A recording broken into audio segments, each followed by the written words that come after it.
Hello friends and students, हम लोग आज से एक नई सीरीज स्टार्ट करने जा रहे हैं।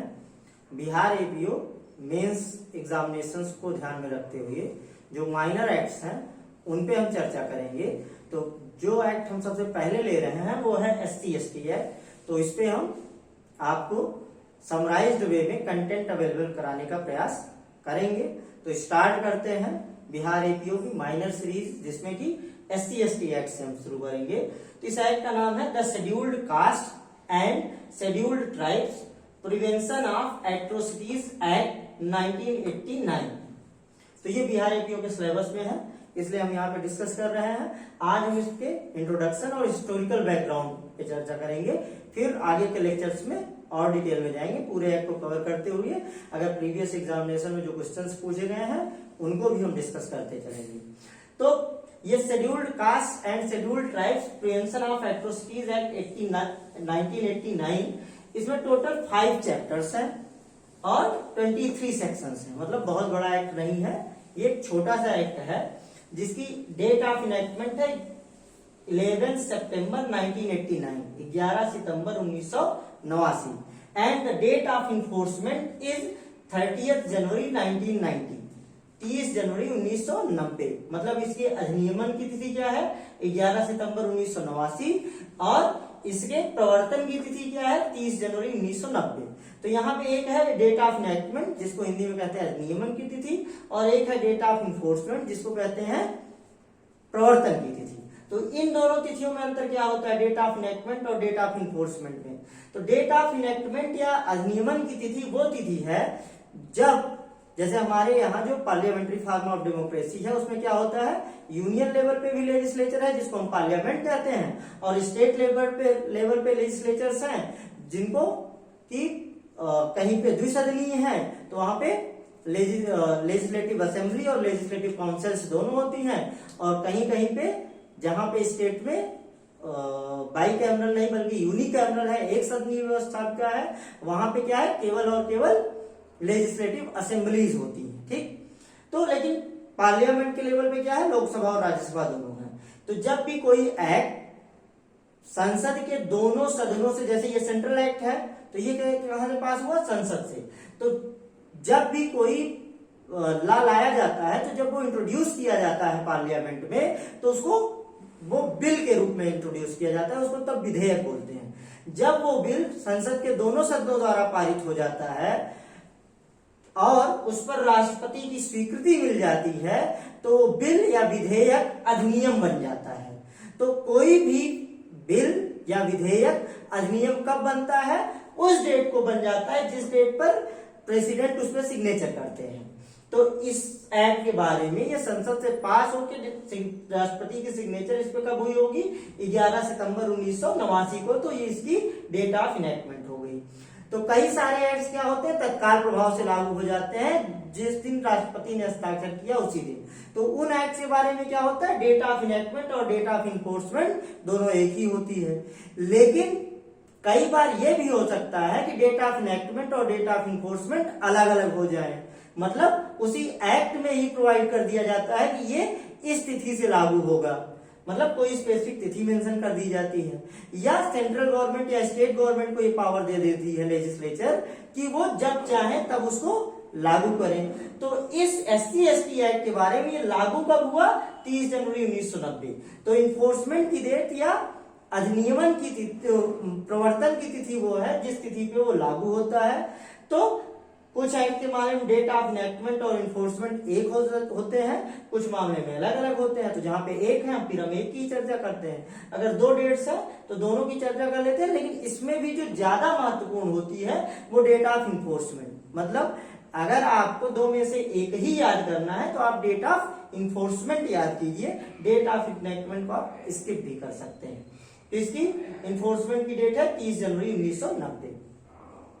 अब ये एक्ट आया क्यों, हर एक्ट की कुछ प्रीवियस हिस्ट्री होती है, कुछ उसकी लेजिस्लेटिव हिस्ट्री होती है, कुछ उसके हिस्टोरिकल बैकग्राउंड्स होते हैं। तो जैसे कि कॉमनली आप लोग जानते होंगे, कॉमनली नोन है कि ये जो SC/ST कम्युनिटी है उसको प्रोटेक्ट करने के लिए लाया गया। लेकिन इसका मतलब ये नहीं है कि 1990 के पहले SC/ST को प्रोटेक्ट करने का कोई प्रयास ही नहीं किया गया। उसके पहले भी प्रयास किए गए, उन पे हम चर्चा करेंगे, लेकिन वो प्रयास जब सफिशिएंट इफिशियंट नहीं हुए तब SC/ST एक्ट आया। हिस्टोरिकल बैकग्राउंड में अगर जाएं हम, तो ये एक्ट तो 90 का है। हमारा संविधान 26 जनवरी 1950 से लागू हो गया, जिसमें आर्टिकल 14 है जो कहता है स्टेट जो राइट टू इक्वलिटी की बात करता है, हर व्यक्ति को इक्वली ट्रीट किया जाएगा। आर्टिकल 15 है जो कहता है there shall be no discrimination based on religion, race, caste, sex, place of birth और एनी ऑफ देम। तो आर्टिकल 15 क्या बात करता है कि किसी भी व्यक्ति की कास्ट बेस्ड डिस्क्रिमिनेशन नहीं होगा, मतलब किसी भी व्यक्ति को उस पर्टिकुलर कास्ट से बिलोंग करने के कारण डिस्क्रिमिनेट नहीं किया जाएगा। मतलब कोई भी व्यक्ति वो चाहे जिस कास्ट से बिलोंग करता हो उसको इक्वली ट्रीट किया जाएगा। ये हुआ। फिर आर्टिकल 17 आता है। आर्टिकल 17 कहता है अनटचेबिलिटी इज अबोलिश्ड, मतलब ये अबोलिशन ऑफ अनटचेबिलिटी की बात करता है और ये कहता है कि अनटचेबिलिटी को अबोलिश किया जाता है, अस्पृश्यता का अंत किया जाता है, and its exercise in any form is declared as an offence. तो ये कहता है अनटचेबिलिटी को अबोलिश किया जाता है और कोई भी व्यक्ति जो अनटचेबिलिटी की प्रैक्टिस करता है वो ऑफेंस होगा, जैसा कि लॉ द्वारा प्रिस्क्राइब होगा। अब इसमें एक केस है People's Union for Democratic Rights versus Union of India. Short में इसको हम लिख देते हैं PUDR versus Union of India. People's Union for Democratic Rights versus Union of India. इसको एशियाड प्रोजेक्ट वर्कर्स केस के भी नाम से जाना जाता है। तो ये जो PUDR versus Union of India का केस है, इसमें ये कहा गया कि आर्टिकल 17 में जो अनटचेबिलिटी की प्रैक्टिस है, तो अनटचेबिलिटी की प्रैक्टिस जैसे जनरली हम लोग पढ़ते हैं कि fundamental rights are available against the state, लेकिन अनटचेबिलिटी क्या है? गवर्नमेंट तो किसी स्टेट किसी के साथ छुआछूत करने नहीं आएगा। अनटचेबिलिटी एक प्रैक्टिस है जो प्रिवेलेंट है इन द सोसाइटी। तो आर्टिकल 17 के बारे में People's Union for Democratic Rights versus Union of India में कहा गया कि this is a right which is available against private persons. ये एक ऐसा अधिकार है जो प्राइवेट व्यक्तियों के विरुद्ध है, लेकिन इसका मतलब ये नहीं कि स्टेट के ऊपर कोई रिस्पॉन्सिबिलिटी नहीं होगी। इस केस में ये कहा गया कि ये स्टेट की रिस्पॉन्सिबिलिटी है कि वो ये इंश्योर करे कि लोग अनटचेबिलिटी की प्रैक्टिस ना करें। मतलब स्टेट ये इंश्योर करे कि किसी भी व्यक्ति को अस्पृश्य ना ट्रीट किया जाए, किसी भी व्यक्ति के साथ छुआछूत का बर्ताव ना किया जाए। ये केस हो गया। यहाँ पे एक और केस रिलेवेंट बनता है देवराजा वर्सेस पद्मना, मैसूर हाईकोर्ट का केस है 1958 का। तो जैसे आर्टिकल 17 कह देता है untouchability is hereby abolished and its exercise in any form is punishable according to law. लेकिन यहाँ कहीं भी आर्टिकल 17 में या जो बात के अभी कुछ एक्ट्स आए हैं उनको भी हम देखेंगे, तो उनमें कहीं अनटचेबिलिटी को डिफाइन नहीं किया गया। तो अनटचेबिलिटी की अगर हम ग्रामेटिकल मीनिंग ले तो उसमें क्या है? अनटचेबल होना मतलब जिसको छुआ ना जा सके। तो लेकिन मैसूर हाईकोर्ट ने कहा कि the word untouchability as prescribed in article 17 should not be interpreted in its literal और ग्रामेटिकल सेंस। इसका लिटरल या ग्रामेटिकल सेंस में अर्थ नहीं लिया जाएगा, इंटरप्रेट नहीं किया जाएगा, बल्कि it shall be considered to be as practice prevalent in the society from years. ये जो अनटचेबिलिटी की प्रैक्टिस, जो अस्पृश्यता की परंपरा चली आई है समाज में बहुत दिनों से, वो वाली अनटचेबिलिटी है। तो अगर हम इसको साधारण शब्दों में समझने का प्रयास करें तो मैसूर हाईकोर्ट के कहने का मतलब ये था कि आप इसको ग्रामेटिकली नहीं लेंगे, कोई व्यक्ति किसी को छुएगा नहीं, छुएगा तो आर्टिकल 17 से कवर हो जाएगा। उन्होंने कहा जो छुआछूत की परंपरा चली आई है उससे आशय है यहाँ पे अस्पृश्यता अनटचेबिलिटी से। अस्पृश्यता एक शुद्ध हिंदी का शब्द है और छुआछूत एक सामान्य हिंदी का शब्द है।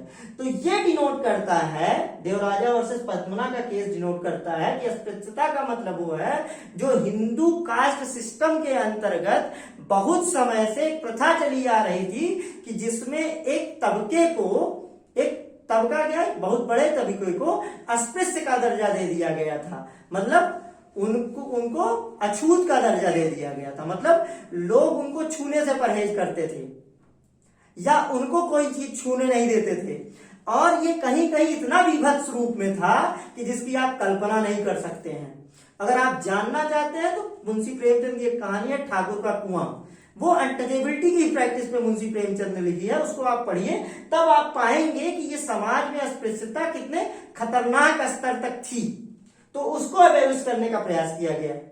तो यहाँ पे अनटचेबल से तात्पर्य उससे है जिसमें हिंदू कास्ट सिस्टम में कुछ सेक्शंस के लोगों को अछूत का दर्जा दे दिया गया था। मतलब वो किसी को तथाकथित अपर कास्ट को नहीं छुएंगे, अपर कास्ट का आदमी उनको नहीं छुएगा, उनको अपने साथ बैठाएगा नहीं, उनको आप अपने साथ खिलाएगा नहीं, जहां पे वो बैठेंगे वहां बगल में बैठने नहीं देगा। इस तरह की तमाम बुराइयां फैली हुई थी, उन्हीं को एबोलिश करने का प्रयास था। तब से मतलब 1950 से ऐसा नहीं है कि आर्टिकल 17 काम नहीं कर रहा है, बहुत काम किया है, समाज में बहुत सारा सुधार हुआ है, लेकिन अप टू द मार्क अभी भी नहीं हुआ है, अभी भी कहीं कहीं पे ये प्रचलित है इन सम वे और अदर। तो इसको अबोलिश करने का प्रयास किया गया। अब आर्टिकल 17 में इसको ऑफेंस डिक्लेयर किया गया। तो अब आर्टिकल 17 के साथ साथ जो है ये अनटचेबिलिटी जो देवराजा वर्सेस पद्मा था, इस 60 में मैंने लिख दिया है, इसको आप कॉन्स्टिट्यूशनल लॉ के किसी भी बुक में आर्टिकल 17 में जाएंगे तो ये केस मिल जाएगा, और 60 में आप नोट कर सकते हैं untouchability means according to the Mysore High Court practice as it had developed historically in this country. मतलब भारत में ऐतिहासिक रूप से जो अस्पृश्यता की प्रथा चली है, जो छुआछूत की परंपरा चली है, उससे तात्पर्य है आर्टिकल 17 में अस्पृश्यता से।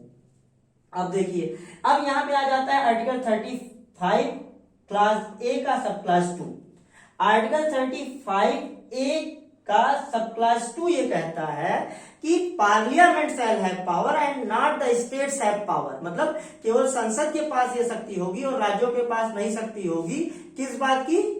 To make legislation for punishing the acts which has been declared as an offence in part 3 of the constitution. मतलब इस संविधान के भाग 3 में, मतलब मौलिक अधिकारों वाला जो पार्ट है, उसमें जिन कार्यों को अपराध घोषित कर दिया गया है उनके पनिशमेंट के लिए लॉ बनाने की पावर पार्लियामेंट के पास है, ना कि स्टेट्स के पास। तो पार्लियामेंट लॉ बनाएगी, एक राइट दे दिया गया पार्लियामेंट को आर्टिकल 35 ए क्लास 2 के अंतर्गत। अब राइट है ये अगर स्टेट पार्लियामेंट का, तो ये पार्लियामेंट की ड्यूटी भी बनती है कि आर्टिकल 17 केवल ये कहता है ना कि it shall B an offence. अब ये पनिशमेंट तो प्रिस्क्राइब करता नहीं, तो उसके लिए लॉ बनाएगी पार्लियामेंट। तो पार्लियामेंट ने उसके लिए पहली बार जो लॉ बनाया उसका नाम था untouchability offences act 1955। Untouchability offences act 1955, अस्पृश्यता अपराध अधिनियम 1955। अब इस एक्ट में 1976 में अमेंडमेंट कर दिया गया। तो मतलब 1976 में आ गया अनटचेबिलिटी ऑफेंसेस अमेंडमेंट एक्ट 1976। उस एक्ट से इसको अमेंड कर दिया गया। ये कुछ दिन तक चला। कुछ दिनों बाद इस एक्ट को, अनटचेबिलिटी ऑफेंसेस एक्ट जो अमेंडेड फॉर्म 1976 में चला रहा था, इसका रिनेम कर दिया गया, इसका नाम बदल दिया गया और इसका नाम कर दिया गया the protection of civil rights act 1955। Protection of civil rights act 1955। और इस एक्ट में जो protection of civil rights act है, इसमें सिविल राइट्स को डिफाइन किया गया। तो सिविल राइट्स को डिफाइन करते हुए इस एक्ट में कहा गया the expression of civil rights means any right accruing to a person by reason of abolition of untouchability by article 17 of the constitution. Civil rights का मतलब ये है वो राइट्स जो किसी व्यक्ति को मिले हैं आर्टिकल 17 में अस्पृश्यता के उन्मूलन के कारण, तो वो सारे सिविल राइट्स है। इसका मतलब अनटचेबिलिटी को अबोलिश करने के का ये एक प्रयास था। अनटचेबिलिटी ऑफेंसेस एक्ट जिसको 1955 में आया, 1976 में इसमें अमेंडमेंट हुआ और बाद में इसी एक्ट को रीनेम कर दिया गया as the protection of civil rights act 1955। मतलब नाम बदल दिया गया, कंटेंट वही था।